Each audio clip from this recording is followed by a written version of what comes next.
আসসালামু আলাইকুম। আপনারা সবাই কেমন আছেন? আজকে আমাদের সেই কলা গাছটা আপনাদেরকে দেখাবো। তো পুরান বাসায় চলে আসলাম। তো এই যে দেখেন কলার মোচাটা দেখা যাচ্ছে। এর আগে আপনাদের দেখিয়েছিলাম, তখন কিন্তু এই মোচা থেকে মানে কলার কোনো কাঁদি বের হয় নাই। আর এখন কিন্তু দেখতে পাচ্ছেন কলার মোচা থেকে কাঁদি বার হওয়া শুরু করেছে। তো মাশাআল্লাহ, এখানে দেখা যাচ্ছে অনেকগুলো কলার কাঁদি বের হয়েছে। এই যে দেখেন, এই যে এটা বড় সাইজের একটা কলার। তো এইটা কি জাতের কলা সেটা এখনো পুরোপুরি আমি বুঝতে পারতাছি না। তো আপনারা যদি দেখে চিনতে পারেন তাহলে অবশ্যই কমেন্ট করে জানাবেন। তো আমার কাছে বেশিরভাগ মনে হয়েছে এটা হচ্ছে আনাজি কলা। তো আর অনেকেও আমার ছোট ভাই বলতেছে কবরি কলা হতে পারে। তো আমি সবরি কলা লাগাই নাই, আনাজি লাগিয়েছি এবং কবরি কলা লাগিয়েছিলাম। তো সম্ভবত এটা আনাজি কলাই। তো দেখি শেষ পর্যন্ত এটা কি কলা বের হয়। আর কিছুদিন গেলে এই কলা গাছটার মানে কলাগুলো বড় হয়ে যাবে, তখন এটা পুরা বোঝা যাবে। আর এই তো আমাদের সেই হাঁসের পুকুরটা। তো এই পুকুরটা অনেক আগের ভিডিওতে আছে। তো এইগুলো দেখেন কতটা পুরনো হয়ে গেছে, একদম ভৌতিক বাড়ি হয়ে গেছে। পুকুরে পুরো শ্যাওলা পড়ে মাছগুলো মারা গিয়েছে, এখন শুধু শ্যাওলা পুকুরের ভিতরে আছে জমে। আর এই পুকুরটা এখন ধোয়াও হয় না, পরিষ্কার করা হয় না। এখানে গাছ আমি লাগিয়েছিলাম অনেক আগে, তো সেই গাছগুলো আছে। ওদের মন মতন করে ওরা বেড়ে এই যাচ্ছে, লম্বা লম্বা হয়ে গেছে। আর এই তো আমাদের বড়ই গাছটা। তো এইখানে আমাদের অন্য অন্য হরেক রকমের গাছ ছিল। তো আমি কিছু গাছ নিয়ে গেছি আমাদের নতুন ভাড়া বাসায়, আর এইখানে কিছু গাছ রেখে গিয়েছিলাম। তো এগুলোই দেখেন বালতিতে বা বড় টবের মধ্যে আছে। আর এটা হচ্ছে আমাদের সেই পেঁপে গাছটা। এই গাছটা কিন্তু অনেক সুন্দর ছিল, আপনারা চাইলে পিছের ভিডিওতে দেখে আসতে পারেন। ওইখানে এই গাছটার একদম হৃষ্টপুষ্ট ছিল। আর এই জায়গা দিয়ে আমাদের সেই মোরগ মুরগিগুলো আসতো, রাজাবাবু আসতো, তারপর লাল পরি আসতো, এরপর হচ্ছে লাল বানু, মায়াবতী, ওরা সবাই এই জায়গাতে আসতো, গোল্ডে আসতো। এখন এই জায়গাটা পুরো একদম পরিত্যক্ত হয়ে রয়েছে। মানে বাসায় থাকে ভিতরে, ওইখানে রুমে থাকে, এইখানে ওইরকম একটা আশা হয় না তাদের। তো যার কারণে এই অবস্থা। আর আমি যে কলা গাছগুলো এখানে লাগিয়ে রাখছিলাম, তো এই কলা গাছের এখান থেকে আরও কয়েকটা কলার ড্যাম ছাড়ছে। তো আশা করা যায় ওই ড্যামগুলো থেকে কলা হবে। এই কলা গাছটার যখন কলাগুলো পেকে যাবে তখন আর কি কলা গাছটা কেটে ফেলবো। আর এটা হচ্ছে আমাদের সেই কবুতরের ঘর। আমাদের কবুতরগুলোও কিন্তু ছিল, এখন কিছুই নাই, শুধু কবুতরের ঘরটা পড়ে আছে। আর বৃষ্টির পানিতে আমাদের কবুতরের ঘরটা একদম পুরা নোংরা হয়ে গেছে, নষ্ট হয়ে যাচ্ছে। কলার কাঁদিটা কিন্তু মাশাআল্লাহ অনেকটাই বড় বের হয়েছে, আর আরও কিছু হয়তো বের হবে।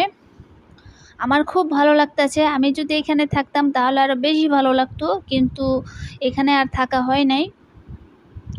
যে কোনো কারণেই আমি এখান থেকে চলে গিয়েছি আর কি। আর আফিয়াও এখানে থাকতে চেত না ওইরকম একটা। আর এখন আমি চলে আসলাম গ্রামের ভিতরে। তো গ্রামের ভিতরে আসার পরে এইখানে দেখলাম কিছু মুরগি। তো তারা যে ডাঁটাগুলো লাগিয়েছিল, তো এই ডাঁটাগুলো অনেক বড় হয়ে গেছে, এত মোটা হয়েছিল। তো আমি দেখে একটু অবাক হয়েছিলাম যে এত মোটা ডাঁটা হয় নাকি। তো এরপরে হচ্ছে আমি আপনাদেরকে দেখাবো যে দেখেন দুন্দুল গাছ, তারা দুন্দুল গাছ রোপণ করেছিল। তো মাশাআল্লাহ অনেক বড় সাইজের দুন্দুল হয়েছে। আর এগুলো হচ্ছে সবরি কলা। এই কলাটা কিন্তু সবচেয়ে উন্নত মানের একটা কলা, মানে কলার মধ্যে উন্নত মানের কলা হচ্ছে সবরি কলা এবং সাগর কলা। তো সবরি কলা আমার কাছে নাই। আর এটা হচ্ছে বাতাবি লেবু। তো এই যে বাতাবি লেবুগুলো কিন্তু খেতে খুবই মিষ্টি হয়, এখনও পাকে নাই। তো এগুলো আর কিছুদিন পরে পেকে যাবে, তখন আমরা এগুলো কিনে কিনে খাবো। আমাদের গাছ নাই, কিন্তু আমি কলম কেটে রাখছি একটা, তো ওইটা কোনো ফল দেয় নাই এখনও। আর গ্রামের ভিতরে যেহেতু আছি, এখানে প্রচুর পরিমাণের গন্ধ করছে। হাঁস পালে তারা, গ্রামের বেশিরভাগ মানুষগুলো এখানে হাঁস মুরগি বেশি পরিমাণে পালে, যার কারণে এই জায়গাটা পুরো হাঁসের গন্ধ, মানে মনে হচ্ছিল এই জায়গাটা একটা হাঁসের খামার দেওয়ানো। আর হাঁসগুলো ছোট থেকে বড় পর্যন্ত অনেক ধরনের হাঁস এখানে আছে। চীনা হাঁস আছে, দেশি হাঁস আছে, পেতি হাঁস আছে, এমনকি খাকি ক্যাম্বেলও মনে হয় আছে, এবং হচ্ছে আর সাদাগুলো সম্ভবত ওই যে কী হাঁস জানি বলে এটা, ভুলে গেছি আমি। তো দেখেন এগুলো খুব তাড়াতাড়ি বড় হয়ে যায়, এই সাদাগুলো বড় হয়ে যায় খুব তাড়াতাড়ি। বেইজিং হাঁস, এই যে সাদাগুলোকে বলা হয় বেইজিং হাঁস।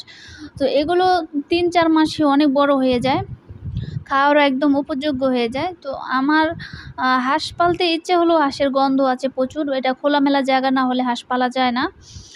আর এটা হচ্ছে সে আমাদের আপার মুরগি, তো তাদের মুরগির বাচ্চাগুলো এখন ছেড়ে দিয়েছে যেহেতু এখন বিকেল হয়ে গেছে। এখন দেখতে পাচ্ছেন এই যে মা মুরগিটা তার বাচ্চাগুলোকে পোকা খাওয়াচ্ছে। তো ওই কী করে মা মুরগিটা অনেকগুলো বালি ওগুলো পা দিয়ে সরিয়ে নেয়, এবং একটা পোকা বের হলে এই যে দেখেন কালো বাচ্চাটা একটা বড় এক সাইজের একটা পোকা পেয়েছে, তো ওইটা নিয়ে কাড়াকাড়ি করতেছে। এইভাবে দেশি মুরগিগুলো তার বাচ্চাদেরকে খাবার খাওয়ায় বা পোকামাকড় খাওয়ায়, এটা দেখতে খুবই ভালো লাগে।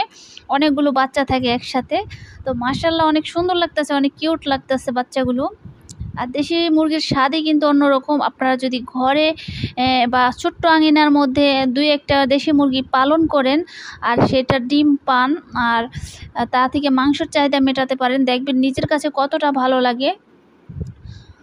তো ওর মা ওকে খাবার খাওয়াচ্ছে, আমি চেয়ে চেয়ে দেখতেছি, কিন্তু সব কয়টা বাচ্চা বেঁচে থাকলেই হয়, কারণ আস্তে আস্তে মুরগির বাচ্চাগুলো মারা যায়, তখন ভালো লাগে না আর কি।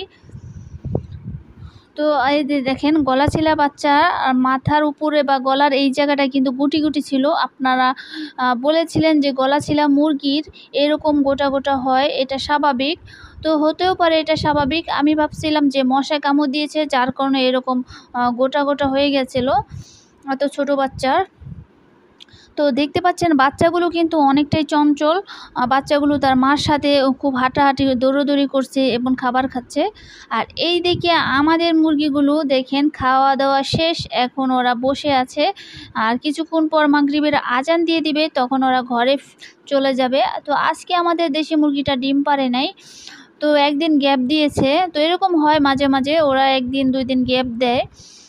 তো প্রতিদিন একটানা ডিম দিবে এরকমটা আশা করা যাবে না, কারণ দেশি মুরগির খাবারের একটু ঘাটতি পড়লেই ওরা ডিমটা অফ রাখে, আর অন্য কারণেও হতে পারে।